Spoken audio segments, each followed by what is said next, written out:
Greetings, Eric Backer from New Zealand, the naturopath. Thanks for coming back. I've got another question here from a lady, a subscriber on my YouTube channel, and she's from France.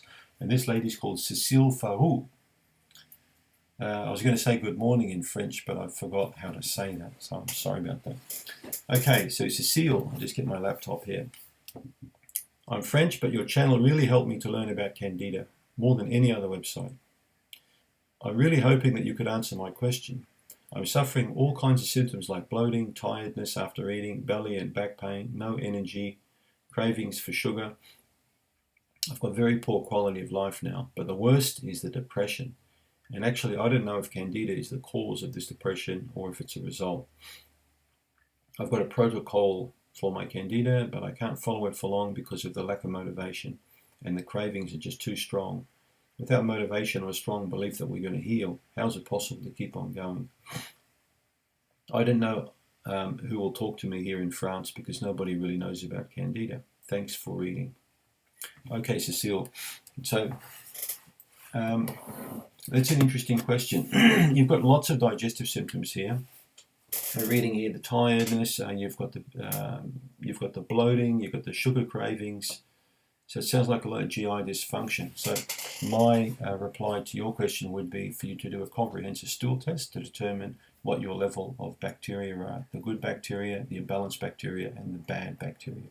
Many cases of people with anxiety and depression now, what I'm seeing is very low levels of beneficial bacteria. But first you have to know what is in the gut. You know, have you got bad guys? And if you do, what number of bad guys do you have?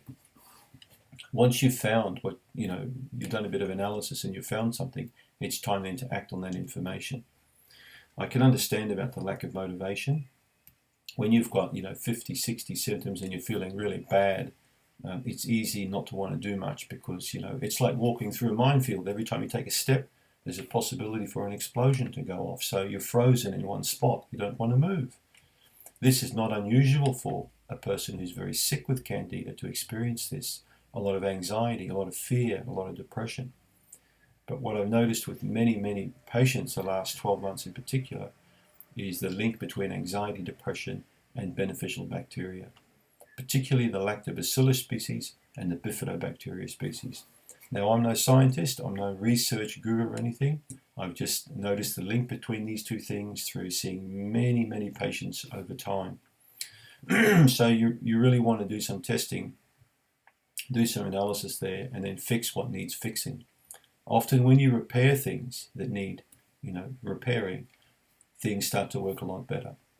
So that's my take on it. It is possible to keep on going, but first you need some concrete answers to what is happening inside your digestive system. And watch out for being in France, for all that gâteaux and all that bread and wine and stuff like that, but I'm sure you're not eating or drinking any of those things. France is a beautiful country. I remember it quite well when I was a child. I used to travel there with my parents. So it is possible to do something about your situation. I've worked with patients in the same situation as you and even a lot worse and seen them come back to full health again. So let's just recap. Identify what the problem is internally, repair what needs repairing, stand back and watch what happens to your health, make a reassessment maybe in 3, 4 or 5 months, and then tidy up what needs fixing up. I'm positive that you can get a good outcome here, but you need to do a little bit of work. So I hope that answers your question, Cecile.